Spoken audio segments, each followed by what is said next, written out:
유대인들은 사람을 만날 때에 또 누군가의 집을 방문했을 때에 헤어질 때에 샬롬 이렇게 인사를 합니다. 우리는 안녕 이렇게 인사를 하죠.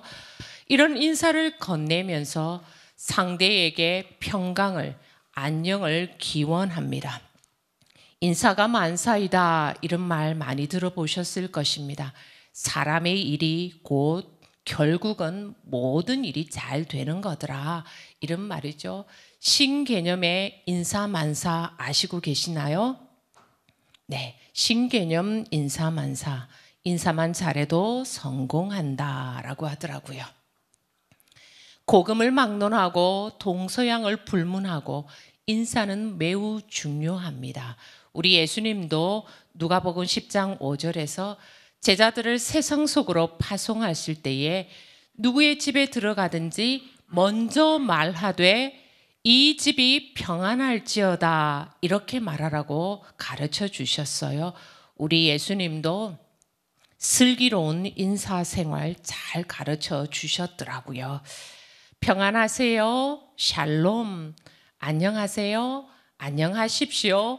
우리는 이렇게 인사를 건네기도 하지만 우리가 분주하게 지내다 보면 건성건성 인사하고 형식적으로 영혼 없이 인사하기도 하죠. 또 누군가가 인사하기도 하는데요. 진정성이 의심스러운 그런 인사도 있습니다. 우리가 구약 성경 에스라, 다니엘서의 내용들을 살펴보면 이방 나라의 임금이 조서를 내리는데 그 조서에 적기를 평안할지어다, 평강이 있을지어다 이런 인사를 넣더라고요. 여러분 한번 생각해 보십시오. 무력으로 힘으로 약한 나라를 정복했습니다. 짓밟았어요. 그들이 가진 것들을 빼앗아갔어요. 근데 조서에 기록하기를 여러분 평안하세요. 평강하시기를 원합니다. 이런 인사를 넣는 거예요. 속 다르고 겉 다른 인사이지요. 네, 누가 그 인사를 제대로 믿겠습니까? 참 이율배반적인 인사입니다.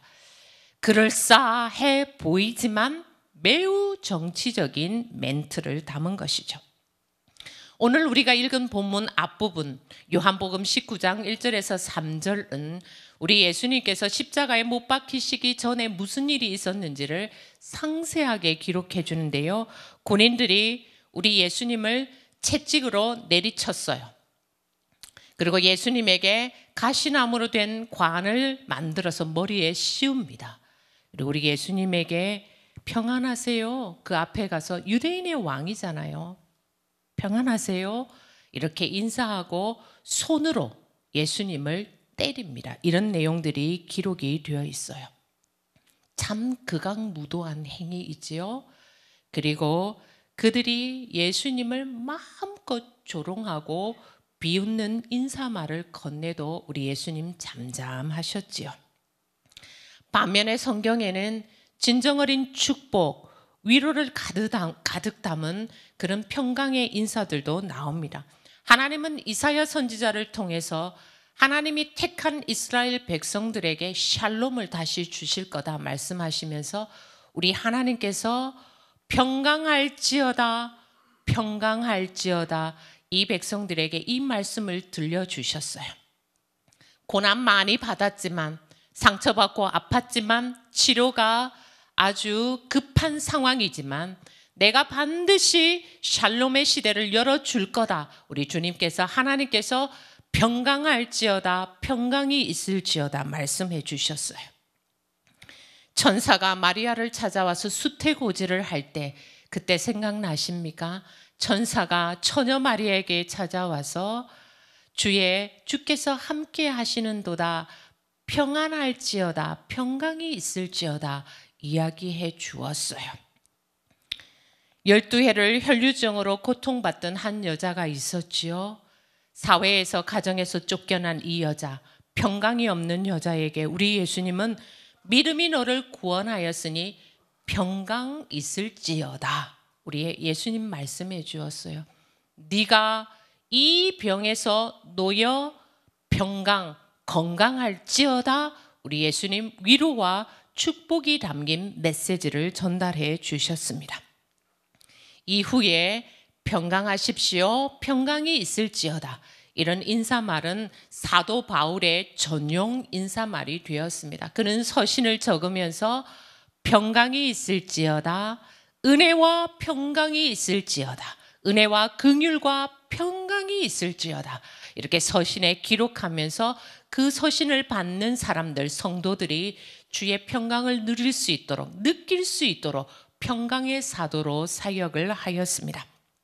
오늘 본문을 한번 들어가 볼까요? 오늘 본문에 부활하신 예수님이 나타나셔서 제자들에게 평강이 있을지어다 이렇게 인사를 합니다. 우리 예수님의 인사말이 그분이 선택하신 단어가 평강이 있을지어다 이 말씀이었습니다. 그리고 우리 예수님 두 번이나 이 인사로 말씀하셨어요. 왜 우리 예수님 평강을 빌어주셨을까? 왜 우리 예수님 두 번이나 평강이 있을지어다 말씀하셨을까요? 우리 예수님은 강조하실 때 진실로 진실로 이렇게 말씀하시기도 했죠. 아마 굉장히 강조하셔야 되어서 우리 예수님께서 평강이 있을지어다, 평강이 있을지어다 말씀하셨던 것 같아요. 그리고 무엇보다 지금 제자들에게는 가장 절실한 것이 평강입니다. 두려워서 떨고 있는 제자들, 그들의 상태를 잘 아시는 우리 예수님, 평강을 이야기하셔서 평강을 건네주셨습니다. 우리가 이런 평강의 인사를 나누시는 예수님을 오늘 나에게도 평강을 전해주시는 예수님으로 받을 수 있으면 좋겠습니다. 제자들은 예수님이 붙잡혀가서 죽는 것을 보고 뿔뿔이 다 흩어졌어요. 그런데 그들이 다시 모여서 한 곳에 은신처에 다 모여 있는데 19절은 이들이 그곳에 문이라는 문들을 다 닫았더라 이렇게 기록해 줍니다. 얼마나 무서웠을까요? 스승이 잡혀갔어요. 십자가에 못 박혀서 죽었어요. 그리고 유대인들이, 군인들이 우리를 잡으러 올 수도 있기 때문에 두려워서 벌벌 떨고 있습니다. 언제 어떻게 잡힐지 모르기 때문에 문들을 다 닫아 걸어두었어요. 저녁이 되었습니다. 어둠이 내렸어요. 그들이 함께 모여 있지만 그들의 두려움이 더 배가 되는 시간. 이전에 그들이 갈릴리 바다에서 큰 광풍을 만나서 배가 뒤집힐 정도의 두려움을 느꼈지만 그때의 두려움과는 또 차원이 다른 두려움입니다. 이전에 겪었던 모든 두려움을 능가할 수 있는 상상 초월의 두려움 가운데 있었어요. 두려움이 극대화된 그런 상태입니다. 그때 우리 예수님이 문도 여시지 않고 닫혔는데 예수님이 갑자기 나타나셔서 뭐라고 말씀하셨다고요? 평강이 있을지어다. 우리 예수님 인사하십니다. 특별히 콕 꼬집어서 너희에게 평강이 있을지어다. 우리 예수님 선포하셨어요. 이 인사말에는 사실은 많은 것들이 담겨 있습니다. 단순한 인사가 아니에요. 이 제자들이 누구예요? 진짜 한심한 사람들이잖아요. 며칠 전에 예수님 배반했던 사람들이잖아요. 실패했던 제자들입니다. 3년 동안 제자 학교를 열었지만 실패했던 제자들, 그들에게 우리 예수님이 나타나셔서 평강이 있을지어다 말씀해 주신 겁니다. 너희들 왜 그랬냐? 왜 그랬어? 내가 그렇게 가르쳤더냐? 우리 예수님 묻지도 따지지도 않으시고 평강이 있을지어다 말씀하십니다. 이미 다 용서하셨다는 거잖아요. 우리 주님의 사랑은 변함이 없다. 이 인사말 속에 우리 주님의 마음이 다 담겨서 그렇게 말씀해 주고 계십니다.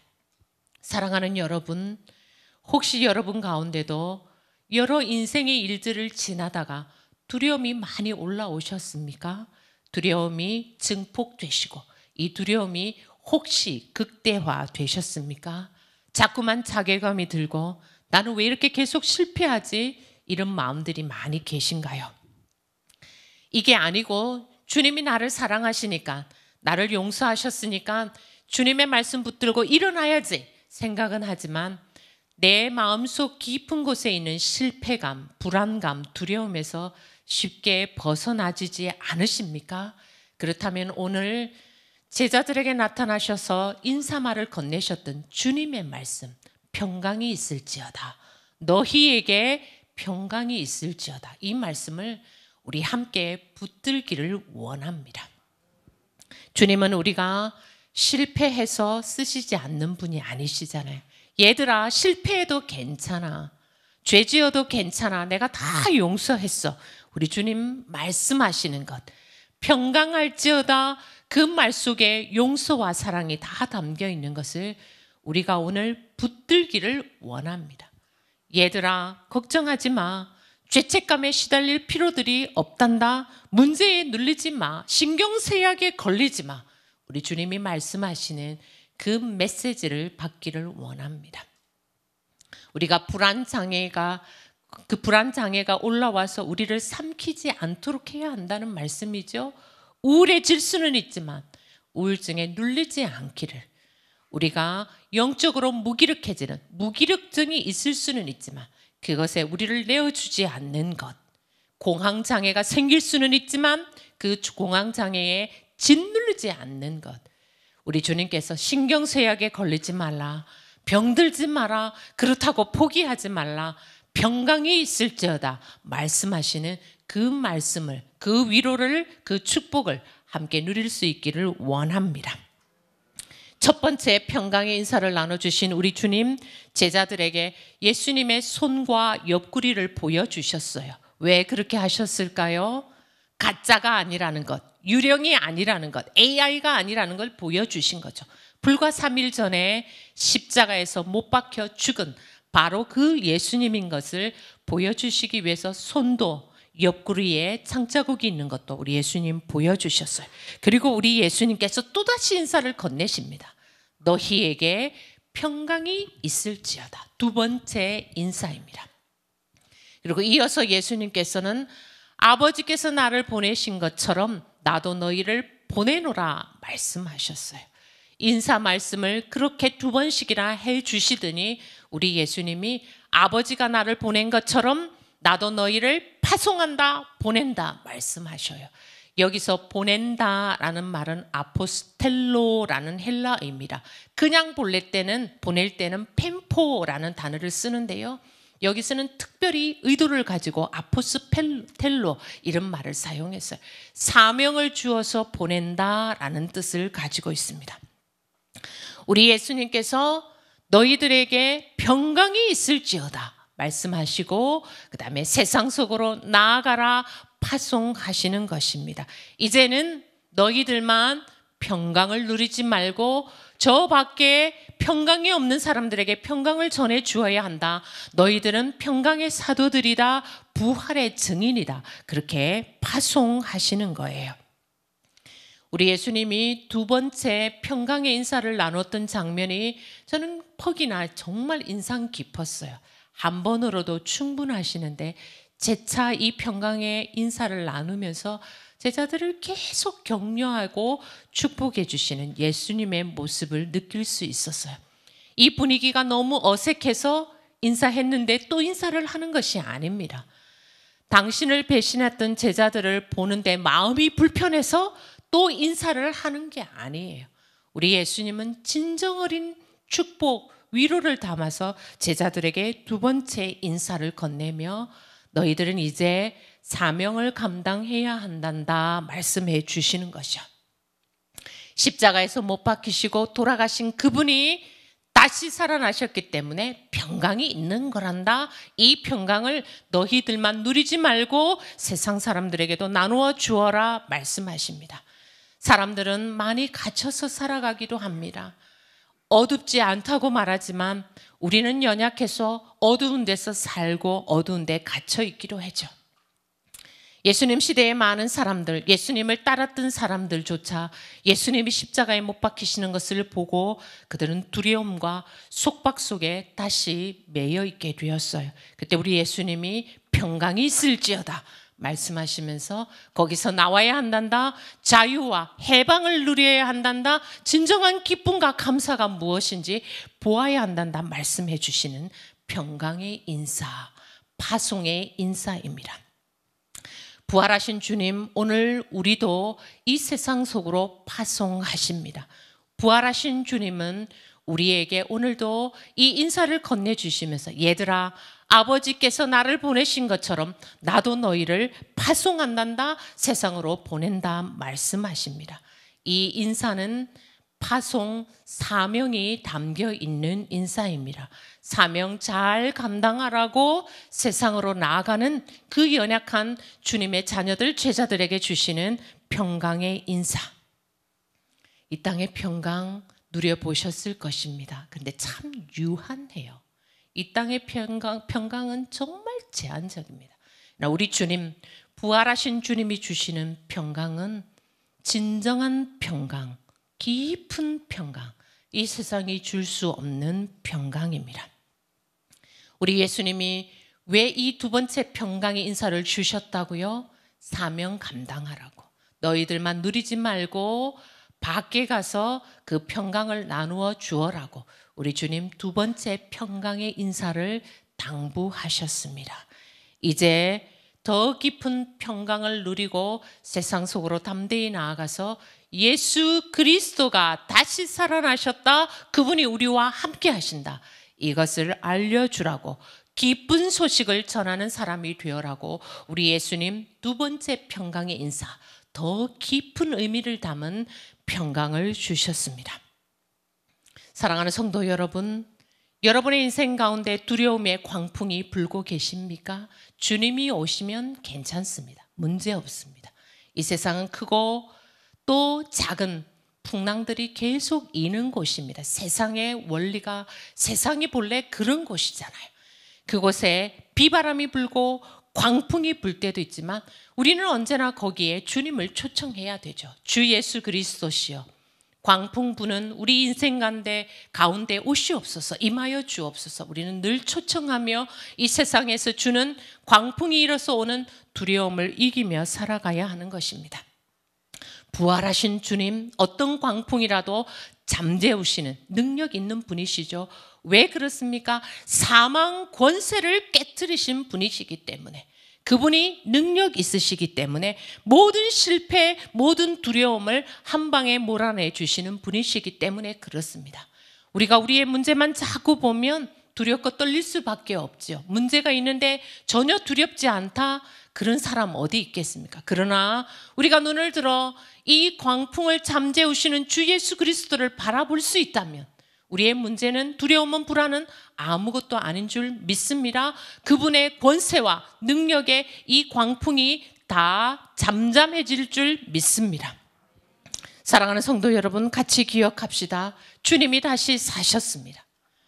우리 주 예수 그리스도께서 사망 권세를 깨뜨리고 부활하셨습니다. 그분은 승천하셨고 지금은 하나님의 보좌 우편에 앉아 계십니다. 그 주님은 반드시 다시 오신다고 우리에게 약속하셨습니다.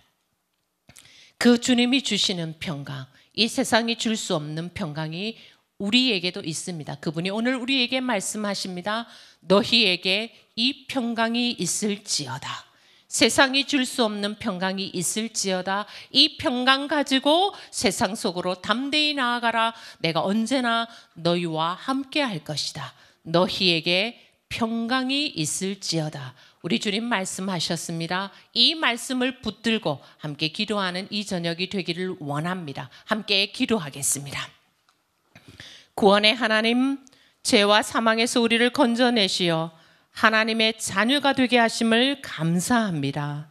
낭패와 실망, 실패와 두려움으로 마음의 문, 관계의 문을 닫아버린 우리에게 이 시간 찾아와 주옵소서. 주의 평강을 내려 주옵소서. 우리의 문제에 갇혀서 전전긍긍하느라 사명자로 살지 못한 우리를 불쌍히 여겨 주옵소서. 더 깊은 평강, 더 절대적인 평강을 덧입혀 주셔서 담대히 세상 속으로 나아가 평강의 사도로 사역하도록 우리와 함께하여 주옵소서. 주 예수 그리스도의 이름으로 기도하옵나이다. 아멘.